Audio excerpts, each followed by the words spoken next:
Hola, ¿cómo estás? Mi nombre es Rubén Daniel Raude y es un gusto estar con vos para compartir el contenido de este nuevo programa de La Vasija.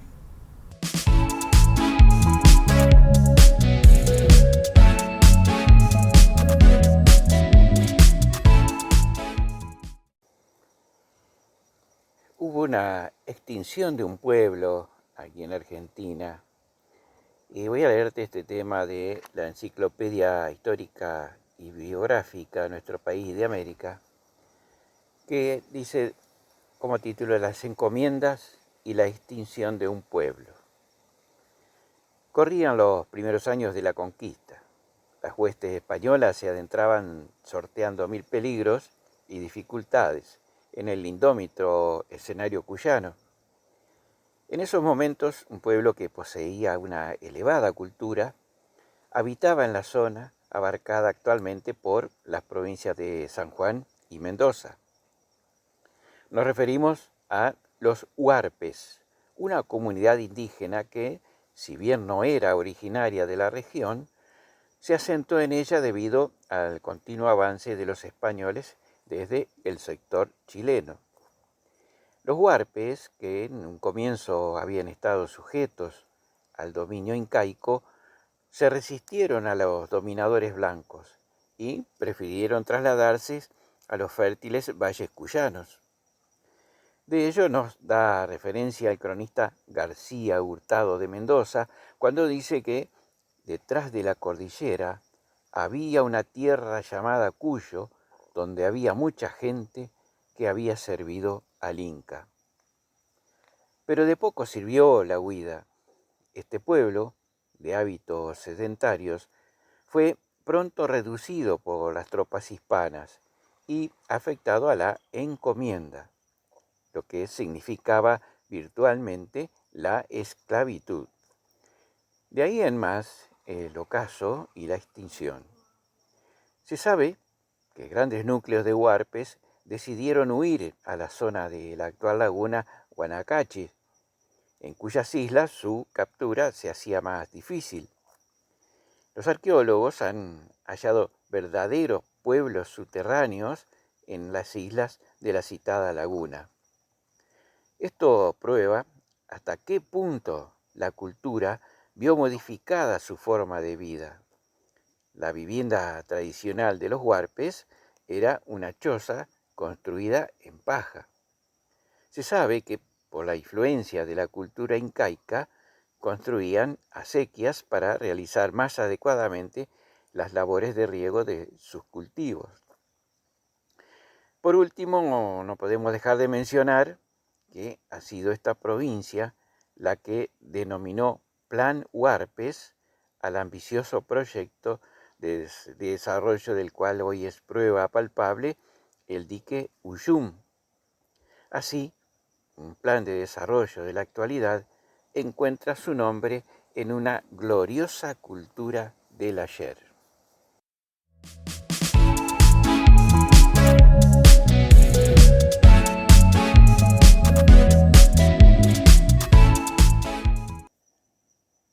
Voy a comentarte algo sobre las brujas y sus escobas. El vuelo en escobas es una de las prácticas más vinculadas al folclore de la brujería.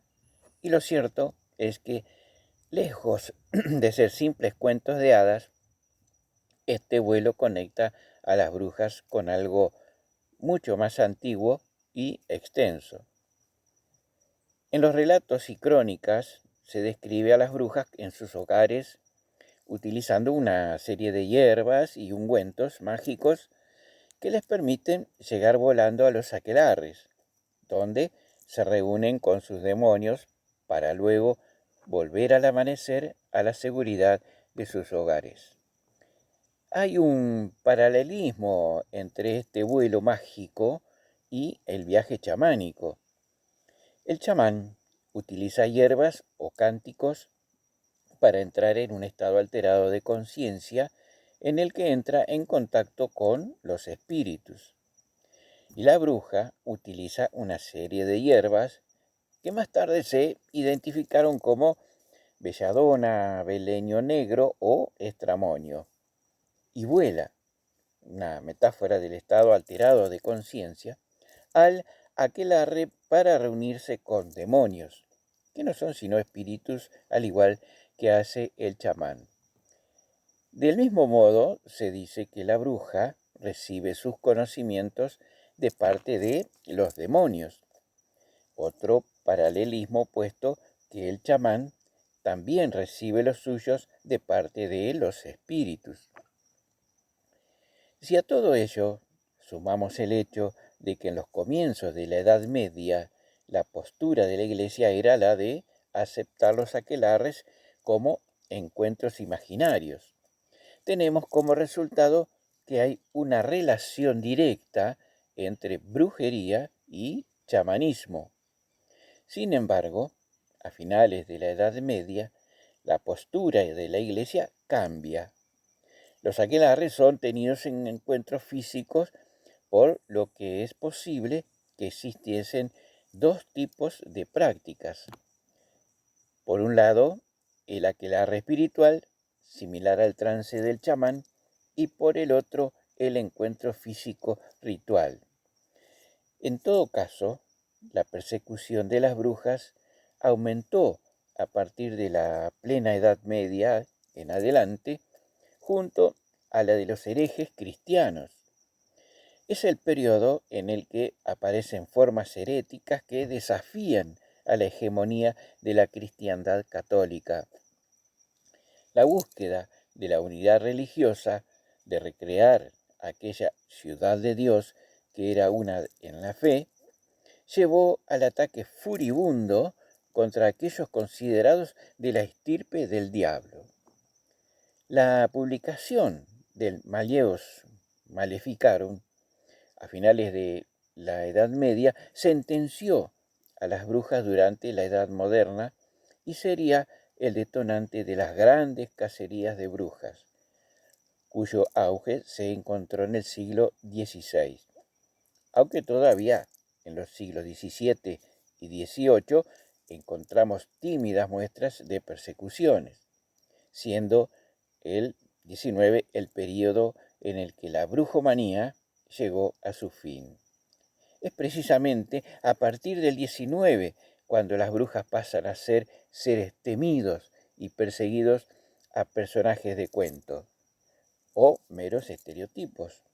Se convierten en antagonistas de relatos para niños o en las seductoras figuras de la pintura pre-rafaelista y simbolista, aunque los brujos reales pervivieron, pero esa sería ya otra historia.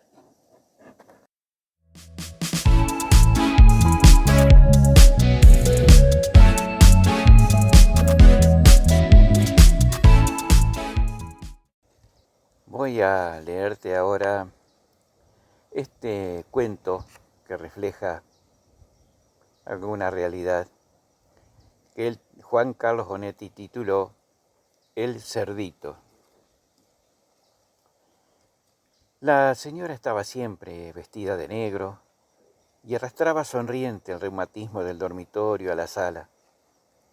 Otras habitaciones no había, pero sí una ventana que daba a un pequeño jardín parduzco. Miró el reloj que le colgaba del pecho y pensó que faltaba más de una hora para que llegaran los niños.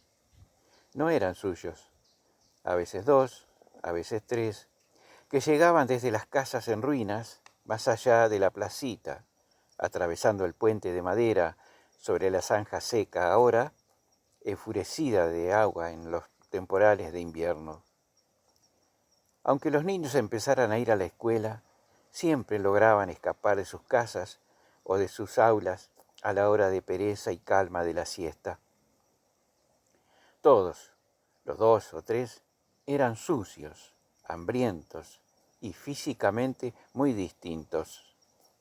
Pero la anciana siempre lograba reconocer en ellos algún rasgo del nieto perdido. A veces, a Juan le correspondían los ojos o la franqueza de ojos y sonrisa. Otras, ella los descubría en Emilio o Guido, pero no transcurría ninguna tarde sin haber reproducido algún gesto, algún ademán de nieto. Pasó sin prisa a la cocina para preparar los 3 tazones de café con leche y los panqueques que envolvían dulce de membrillo. Aquella tarde, los chicos no hicieron sonar la campanilla de la verja, sino que golpearon con los nudillos el cristal de la puerta de entrada. La anciana demoró en oírlos, pero los golpes continuaron insistentes y sin aumentar su fuerza.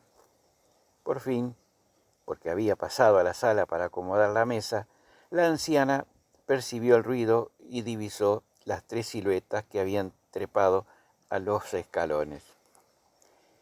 Sentados alrededor de la mesa, con los carrillos hinchados de la dulzura de las golosinas, los niños repitieron las habituales tonterías. Se acusaron entre ellos de fracasos y traiciones. La anciana no los comprendía, pero los miraba comer con una sonrisa inmóvil. Para aquella tarde, después de observar mucho para no equivocarse, decidió que Emilio le estaba recordando al nieto mucho más que los otros 2, sobre todo con el movimiento de las manos. Mientras lavaba la loza en la cocina, oyó el coro de risas, las apagadas voces del secreteo y luego el silencio. Alguno caminó furtivo y ella no pudo oír el ruido sordo del hierro en la cabeza. Ya no oyó más nada. Bamboleó el cuerpo y luego quedó quieta en el suelo de su cocina. Revolvieron en todos los muebles del dormitorio, buscaron debajo del colchón. Se repartieron billetes y monedas y Juan le propuso a Emilio: «Dale otro golpe, por si las dudas». Caminaron despacio bajo el sol y al llegar al tablón de la zanja, cada uno regresó separado al barrio miserable. Cada uno a su choza, y Guido, cuando estuvo en la suya, vacía como siempre en la tarde, levantó ropas, chatarras y desperdicios del cajón que tenía junto al catre y extrajo la alcancía blanca y manchada para guardar su dinero, una alcancía de yeso en forma de cerdito con una ranura en el lomo.